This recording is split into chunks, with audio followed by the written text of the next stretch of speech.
High বন্ধুরা, তোমরা সবাই কেমন আছো? আশা করি সবাই ভালো আছো। আমিও খুব ভালো আছি। তবে তোমাদের কাছে আবার একটা চলে এসেছি ভিডিও নিয়ে। তোমরা দেখতে পাচ্ছ একটা জমিতে একই ফসলের মধ্যে দু রকম চাষ। এটা হচ্ছে পটল চাষ। পটলের নিচে পালং শাক লাগানো আছে।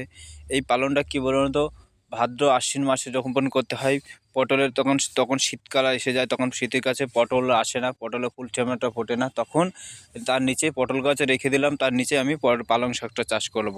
কী করতে হবে, প্রথমে জমিটাকে আগে পরিষ্কার করে নিড়ে নিয়ে একটু পাশনে টানতে হবে, পাশনে বা মাটিটা খুঁড়ে দিতে হবে। খুঁড়ে দেওয়ার পরে তোমার এই পালং শাকের বীজটা ছড়িয়ে দিতে হবে। আর হালকা পাতলা 15 বা 20 সার দিয়ে ছিটিয়ে দিতে হবে। দিয়ে হালকা করে সমান করে দিয়ে ব্যাস টেনে দাও। দেওয়ার পরে দেখবে 10 থেকে 15 দিন পরে হালকা হালকা পালং শাক বেরিয়ে গেছে। ঘাস তখন আর দু একটা যদি ঘাস থাকে তখন হালকা পাতলা ছিঁড়ে দিতে হবে, ব্যাস। আর কিছু করা লাগবে না। এবার পালনে যখন 2-4 পাতা হয়ে যাবে তখন একটু সার বা ডাইথেম স্প্রে করে দাও। দিয়ে আর পোকামাকড়ের তো তেমন কোনো সমস্যা নেই, হালকা পাতলা ওই যে কোনো একটু পোকামাকড় ওষুধ দিলে হবে। প্রোফেক্স সুপার দিলেও খুব ভালো কাজ করে, ওতে দিয়ে দিলাম লিটারে 1 ml করে। এবার যে উপরে আসি পটল গাছ। পটল গাছের উপরে কী বলো তো, ওই সময় শীতের সময়টা যে ঠিক মতো ফুল ফোটে না পটলের, তাহলে কী ওঠে, পটল গাছটা যদি রাখতে হয় তাহলে তোমাকে একটু সার বা ডাইথেম দিয়ে স্প্রে করে রেখে দিতে হবে।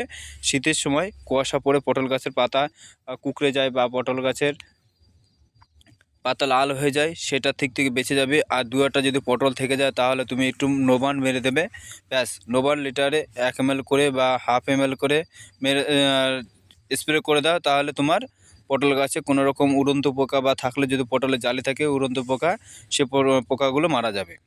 এবার তোমরা দেখতেই পাচ্ছ পটল গাছের নিচে কীভাবে পালং শাকটা চাষ করেছি। এইভাবে পালং শাক চাষ করলে একই সময়ে একই টাইমের মধ্যে দু রকম ফসল হয়ে যাবে এবং যে কোনো চাষি ভাই উপকৃত হবে ও লাভবান হবে।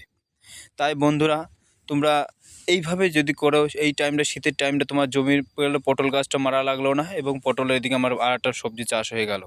পালং শাক দেখো খুব সুন্দর পালং শাক হয়েছে। এই সময়টা শীতের সময়টা, আমি শীতের সময়টা আমার বেচাকেনা হালকা পাতলা হয়ে গেলো চাষের সাথে সাথে, এবং পটল গাছটা আমার যত্ন থেকে গেলো।